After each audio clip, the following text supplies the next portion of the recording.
with like water. He's super fluid. He doesn't spend a lot of time stopping or things like that. He's super just fluid and just flexible.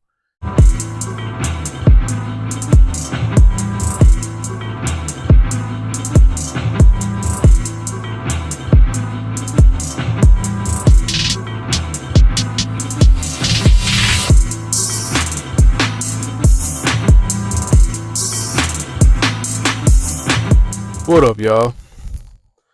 So in this video, oh yeah, real quick, if you guys don't know, I'm an online fitness coach. Make sure you guys check below to sign up if you're interested in getting some help with your fitness goals.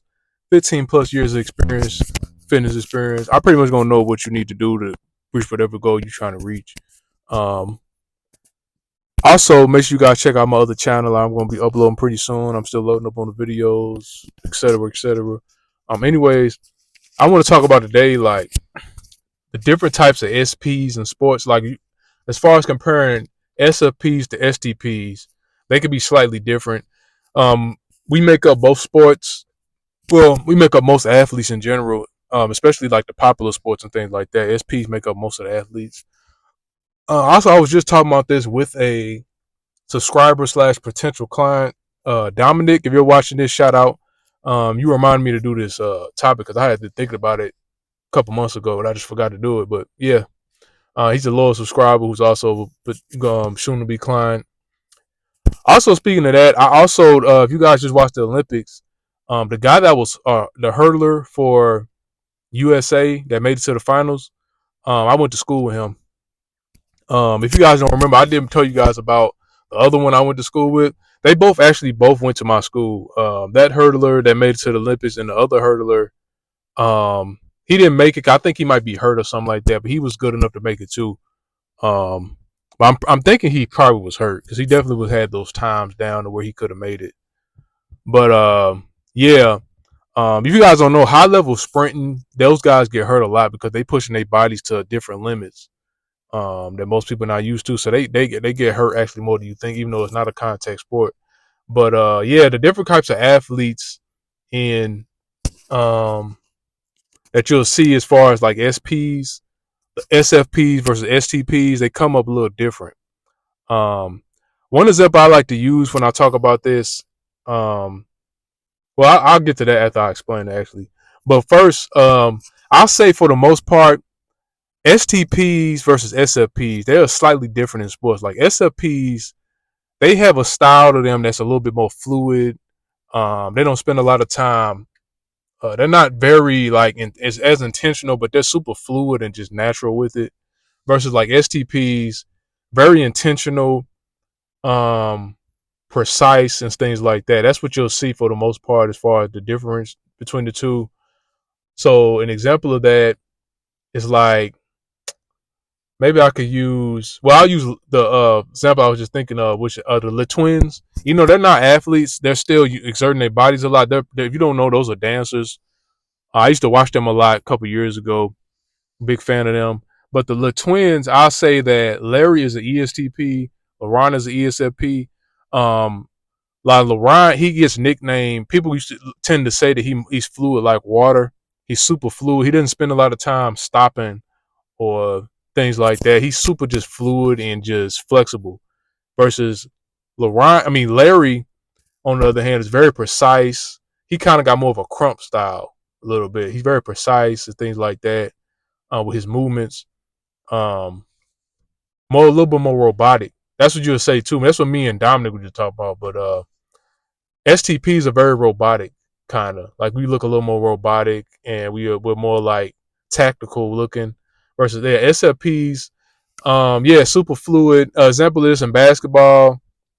If you actually go and watch, I'm not talking about like what based on what people know, just like brief information. I'm talking about like if you actually went to watch Michael Jordan's film, he's super strategic and precise about everything. He makes like small movements that are like precise and they make a huge difference. Versus somebody like Derrick Rose. Derrick Rose is just super fluid. He's quick. Derrick Rose is an ISFP. I'm pretty sure about that. If I'm willing to bet money, he's an ISFP, but he's super precise and fluid. like water. You know what I'm saying? That's how I describe it too, though. It's very interesting looking at the difference. And a lot of people tend to say that ESTPs and ISTPs make better athletes than SFPs, but I venture to say I don't. I'm not really sure about that. Maybe it's me being humble, but really SFPs, I think they might make a little bit better athletes, or at least they pick up on athleticism quicker than STPs, a little bit quicker. Not by that much though, because they don't even have to think about it. They super fluid. They kind of just feel it out as they go. That's how they learn. Versus STPs, we need to spend a lot of time actually taking things apart in our head to understand what we're trying to learn in the sport. So it takes us a little longer to learn certain things, I think. But SC Dimes in general, like the SC Dimes, they learn faster than my type and ISFPs though, because yeah, they learn faster than both of us. But the people that learn the fastest are the ESFPs. Like I said, man, some of the greatest athletes I've ever known were all ESFPs. They don't get enough credit though, because they kind of tend to fit more in the performance side. A lot of times they might have a little bit more interest in like music and performing though. So I think that might be why. But when it comes to sport, I think they might be the best. ESFPs, I think, might be the best athletes, but it's real close. Um, really between our four SPs, it's a real close. But between ESTPs and ESFPs, it can be really close. So it's not really like a big difference. It's just like more kind of my opinion, but from what I've seen.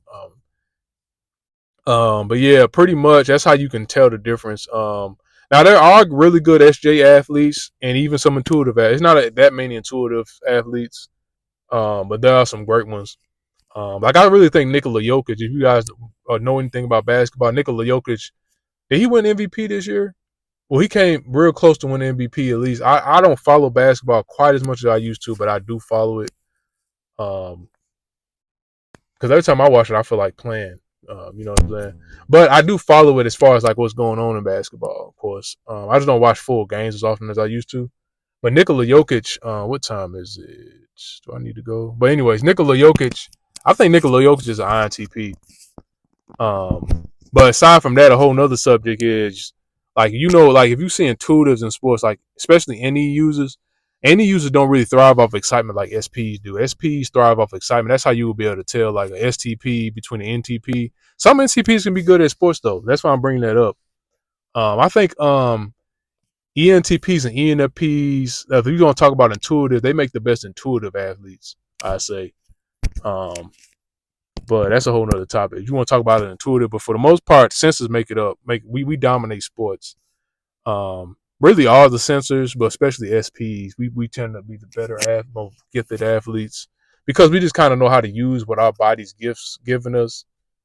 We can like we're so in touch with our body, we know what our body is capable of and stuff like that. But anyway, I gotta get going. I just want to make this real quick before I forgot. Stay tuned for more.